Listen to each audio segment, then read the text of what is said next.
Hi అండి, అందరికీ నమస్కారం. ఈరోజు వీడియోలో మెంతికూర పచ్చడి చేసుకుందామండి. స్టవ్ వెలిగించి మూకుడు పెట్టి తగినంత ఆయిల్ పోసుకుందామండి. ఆయిల్ వేసుకున్న తర్వాత గుళ్ళు వేసుకుందాం. గుళ్ళు వేసిన తర్వాత పచ్చిశనగపప్పు వేసుకుందాం. తర్వాత సాయి మినపప్పు కొద్దిగా వేసుకుందాం. వేసిన తర్వాత కొద్దిగా జీలకర్ర, ఒక స్పూను ఆవాలు వేసుకుని వేయించుకుందాం. గుళ్ళు పచ్చిశనగపప్పు వేగిన తర్వాత ఒక 10 పచ్చిమిర్చి తీసుకున్నానండి, కట్ చేసి పెట్టుకున్నాను. అవి వేసుకుని వేయించుకుందాం.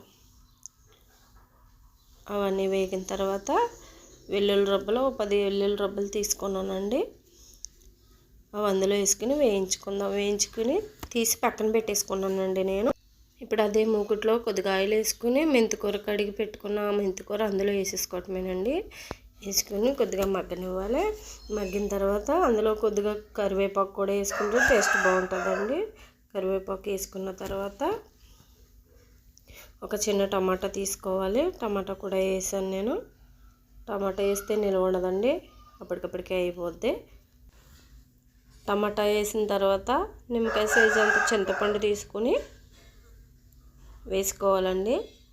కొద్దిగా వేసుకున్న తర్వాత అది కూడా మగ్గనివ్వాలి నూనెలోని.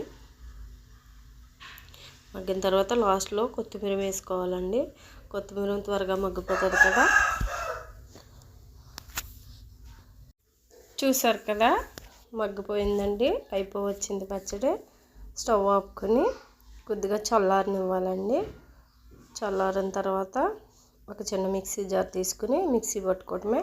రోట్లో రుబ్బితే ఇంకా బాగుంటుందండి. నాకు టైం సరిపోక మిక్సీలో వేసేస్తున్నాను.